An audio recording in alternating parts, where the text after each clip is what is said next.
Esse livro é uma obra de ficção e qualquer semelhança com a realidade pode ser mera coincidência. Espero que vocês apreciem a obra que preparei especialmente para vocês. Nesse livro tratamos a vida humana da forma que ela é tratada. Talvez exista uma lei da arte que eterniza a opinião do artista em suas obras, mesmo que sem querer a mente do autor influencia na obra assim como seu cotidiano na mesma. Para mim a arte é bela porque consegue exprimir 2, 3, 4, 5, 6 coisas que influenciam nossa vida e a gente nem chega a perceber. A proposta mais interessante da vida é entender que tudo isso aí que você tá vendo, isso que a gente chama de consciência, é uma ferramenta que você tem. É uma mínima parte de um ser bem maior que cresce e chamamos de universo, e a consciência é mais do que uma parte na experiência, enxergar o próximo, uma tentativa de promover algo útil para nossa história, para que o feto continue crescendo e evolua. Escrevo para aqueles que não são lembrados em menções honrosas, mas são de incontáveis lembranças felizes para aqueles que conviveram ao lado da fera,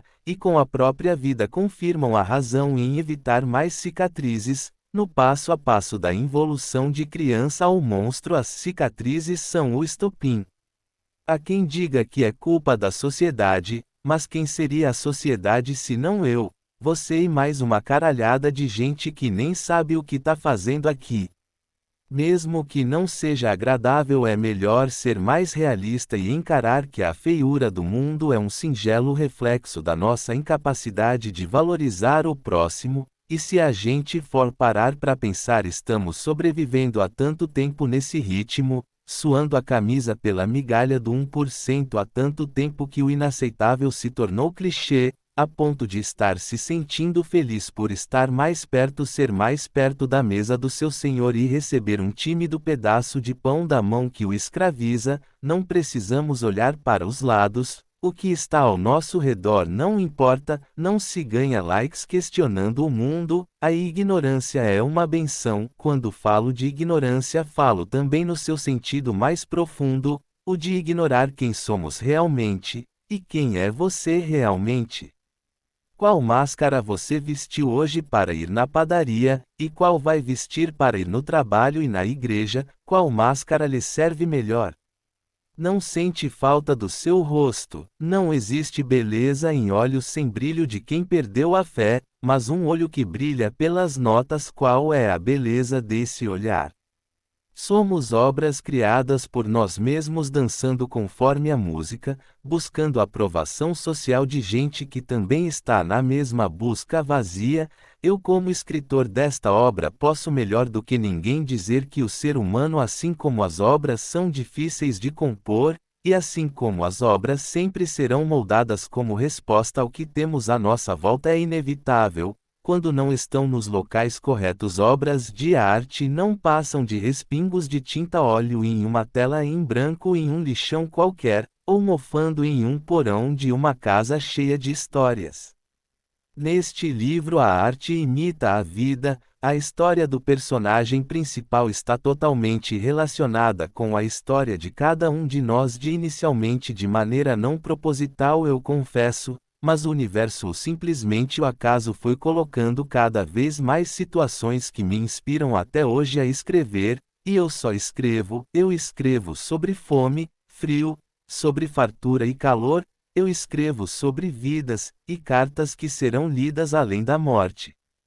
Para se começar a contar uma história fictícia, se pode começar por qualquer parte, pois o fim é o ponto mais importante, mas aqui o que foi escrito foram personagens com uma vida factícia, para tentar recriar em cada letra fria um pouco de nós, e a história de uma vida tem que ser contada do início, uma vida que agoniza, mas ainda vive, e caso sobreviva dessa vez, que não morra mais todas as noites nas ruas do nosso país, que escape de ser assassinada nas favelas, e vendida nas esquinas, que seja uma vida que não está à venda como contraste de tudo ao seu redor desde muito tempo. Essa vida é como uma vida de micróbio, que se mantém invisível aos olhos que ainda não perceberam as noites mais frias do inferno, e preferem não ver os miseráveis que morrem de hipotermia nos corredores. Usei algumas metáforas, espero que não tenha sido difícil de entender. Ler de novo não sei seria a melhor opção, confesso, a ignorância é uma dádiva, e não quero que você perca sua oportunidade de se manter com o privilégio da ignorância, mas com isso espero que entenda que as nossas crianças estão morrendo antes mesmo de receber ou dar o primeiro tiro, do tiro dado até o recebido ninguém sabe como acontece. Olhem ao seu redor,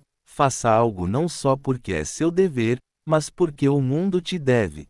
Ele te suga e te rouba todos os dias e não há nada a fazer. A ignorância é uma benção, alcançar uma vida é o objetivo desse livro, mudar uma vida é o que ele foi feito para fazer, e se não for a sua, a missão está completa desde a tentativa, pois chegar ao leitor é só um detalhe. Escrever esse livro foi o que salvou minha vida.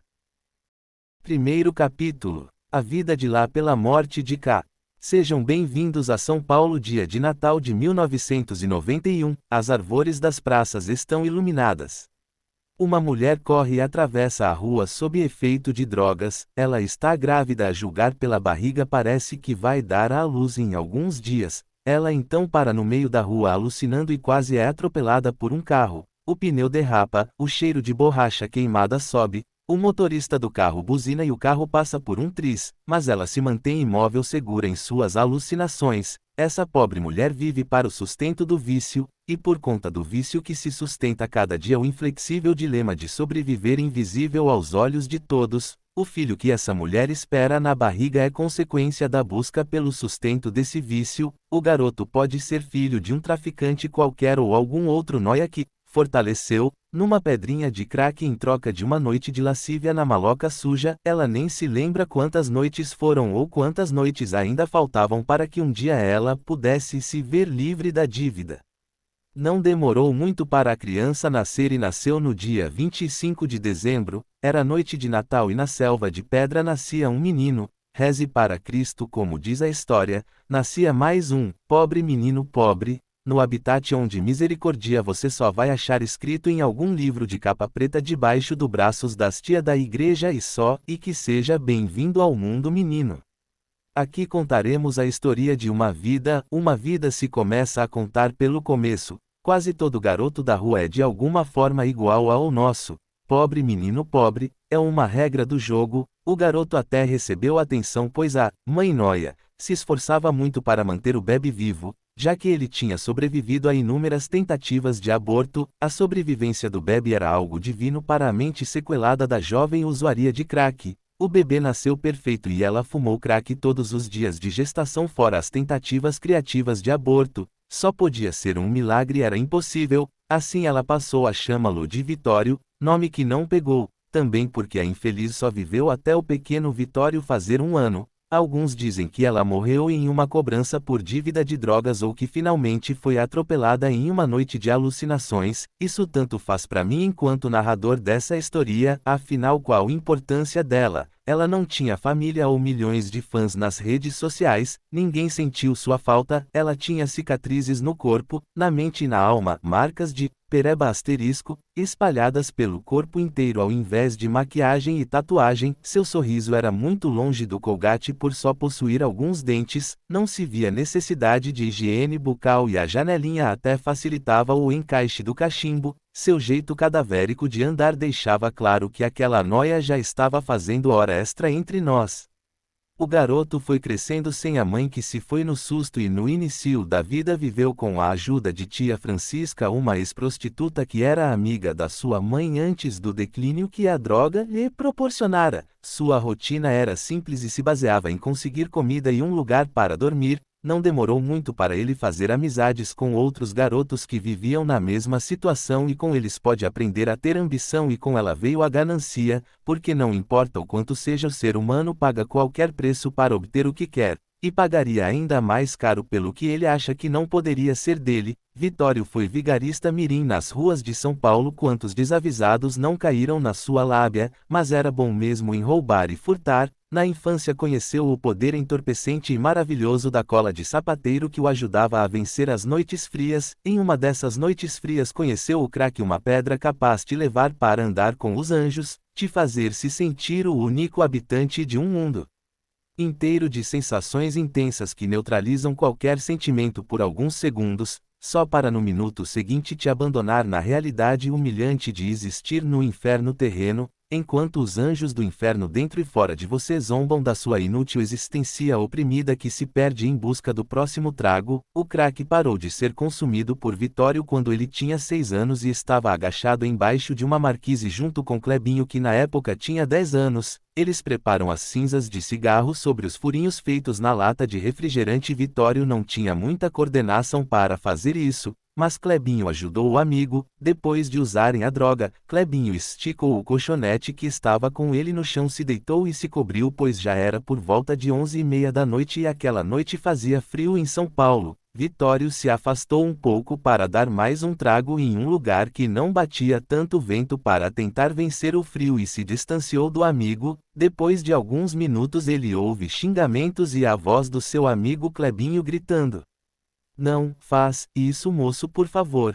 Mas Vitório estava imóvel, completamente entorpecido pela química do crack em seus neuroreceptores, mas se inclinou com tanta dificuldade cognitiva que seu movimento tinha aspecto simiesco. Viu alguns a metros abaixo alguns homens brancos com casacos de couro, tacos de beisebol e cabeça raspada chutando num ritmo intenso seu amigo no chão. Vitório até tentou gritar, sua boca abriu, mas da sua garganta não saía som nenhum. Então um dos carecas com uma tatuagem no pescoço se aproximou do carro, se inclinou sobre a janela e pegou um galão de 5 litros com gasolina e começou a despejar em Clebinho, que só implorava por favor e pelo amor de Deus, pedidos inúteis, pois nesse mundo cruel, Deus é filho do senador, que atropela o ciclista, não socorre, mas depois de alguns quilômetros para e sai do carro, confere se quebrou demais, repara que tá muito bêbado para resolver qualquer coisa momento e vai para casa com sua Ferrari vermelha suja de sangue.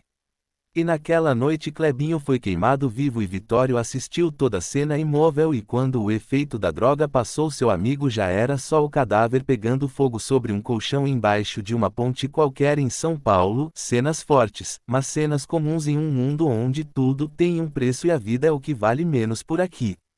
Vitório ficou mais esperto desde essa terrível noite, não dormia mais fora da maloca da Dona Francisca. Quase todas as noites era acordado pelos gritos de Clebinho dentro da sua cabeça, e mesmo assim, com tudo isso ao redor, Vitório sonhava, viajava, olhava os comerciais e começava a planejar um futuro mais parecido com o comercial da margarina, ter a mesma vida que se tem do lado de lá. Mas os medos continuavam. Era normal ter medo dos policiais, normais, que ensinavam a chamar rato de senhor à base tortura mental e força bruta. Se pegassem algum trombadinha como o Vitório cheirando cola, era cassete na certa. Isso quando eles não levavam para dar uma voltinha. Mas o pior dos medos para quem morava naquelas ruas eram os policiais da Sexta-feira Santa, como eram chamados. Toda sexta-feira uma viatura policial passava e os policiais jogavam água, lixo, urina, atiravam para o alto ou atiravam na mão de algum trombadinha conhecido que encontrassem pelo caminho. Era uma cena aterrorizante e era possível saber que os policiais da Sexta-feira Santa se aproximavam pelos gritos de desesperos dos moradores de rua, gargalhadas e barulhos de tiro.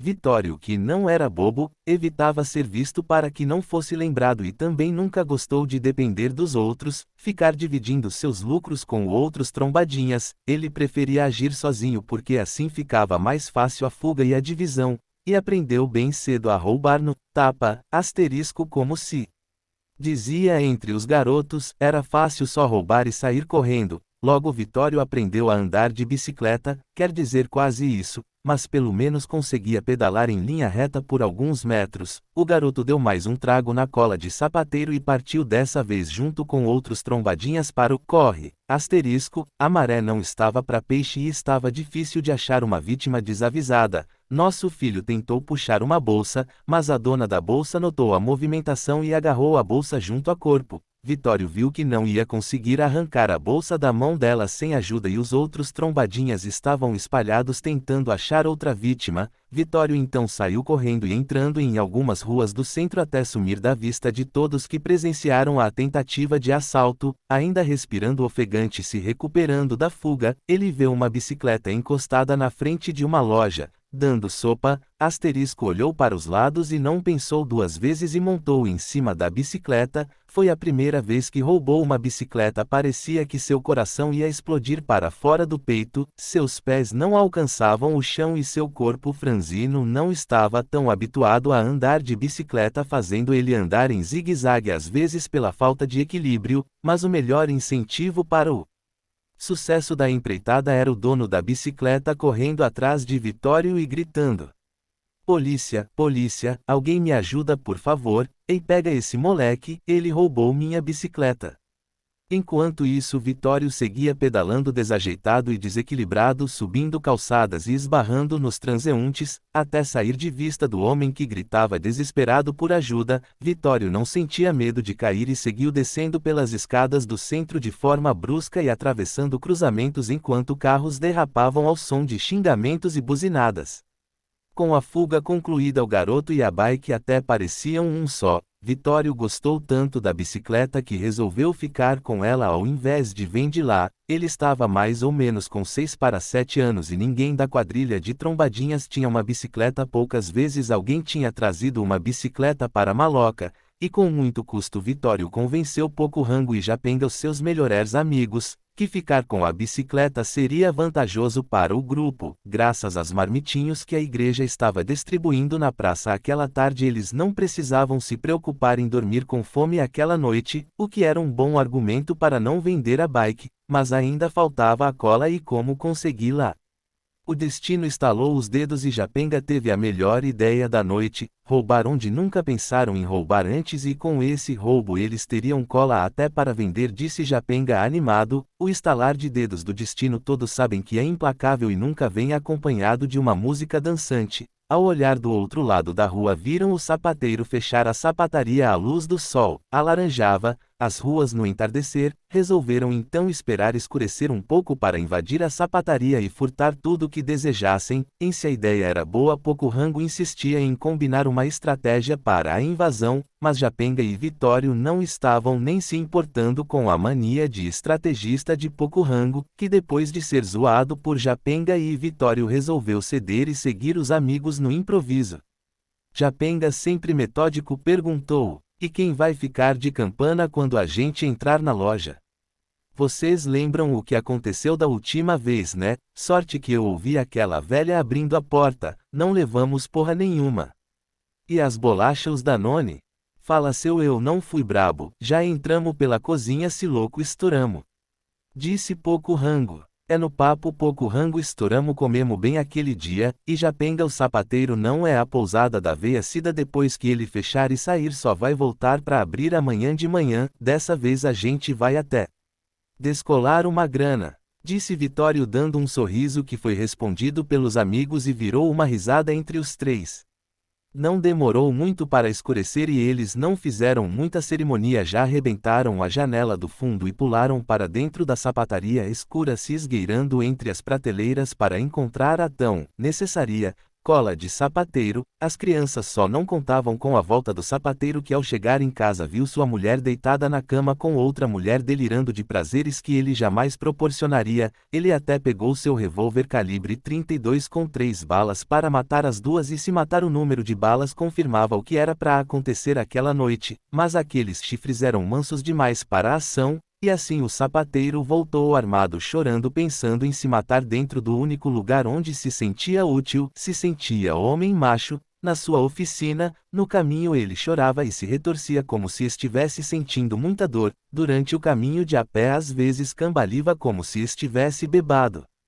Todos que viram ele andando pela rua sabiam que aquele homem estava no seu limite. Seus olhos caíam muitas lágrimas e ele se ficava sussurrando uma indagação, talvez a si mesmo ou para Deus. Ele só conseguia chorar e se questionar por que isso estava acontecendo enquanto seguia o seu caminho. Na sua mente passava uma espécie de filme com as memórias felizes com sua esposa, filme esse que era substituído pela cena das duas mulheres na cama e das vezes que ela o enganou. Depois de 15 minutos andando e chorando, o sapateiro chegou e começou a abrir o portão. As crianças por sua vez ouviram e já estavam se escondendo enquanto Japenga sussurrava ao lado de Pocorango e um pouco distante, mas a luz dos postes entrava parcialmente na loja permitindo-se olharem no olho enquanto Japenga estava dando um sermão sobre ter avisado que era bom ter ficado lá fora de Campana, asterisco. O sapateiro entrou, percebeu que alguém tinha entrado pela janela de vidro dos fundos e perguntou: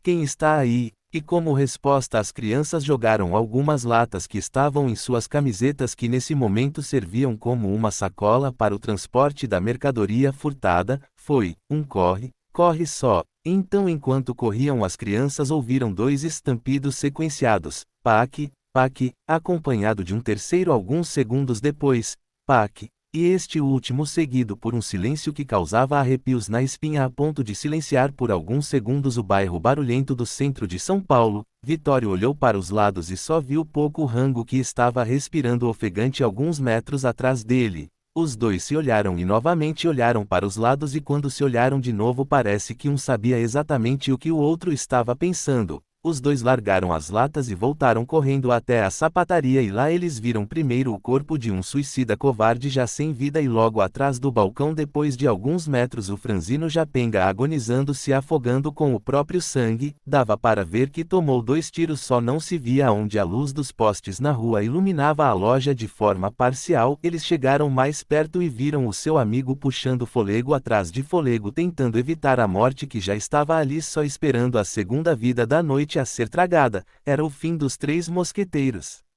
A cena foi forte. Os amigos não comentaram o que viram com ninguém. Naquela noite os dois só cheiraram cola, não choraram, não sentiram fome nem fizeram questão na hora de doar a marmita para Costelinha, o cachorro de rua que além de mascote era membro ativo da gangue de trombadinhas. No dia seguinte todos os que comeram as marmitas começaram a passar muito mal, começando por Dona Francisca que adorava o tempero das marmitas doadas pela igreja. Francisca ficou totalmente à mercê da febre e da ânsia de vômito que agora era um sintoma de quase todos que dormiram na maloca aquela noite e se alimentaram das marmitas. Tudo isso acontecendo e os garotos se mantinham em silêncio em uma espécie de estado de choque amortecido pelas drogas, e não demorou para que mesmo a camada Francisca percebesse que algo tinha acontecido com os garotos que até a cola já estavam desgostosos de cheirar. Não se via mais os 2 garotos fazendo arte ou pedindo comida, o que era estranho pois desde da noite anterior não se alimentavam os 2 mortos de fome.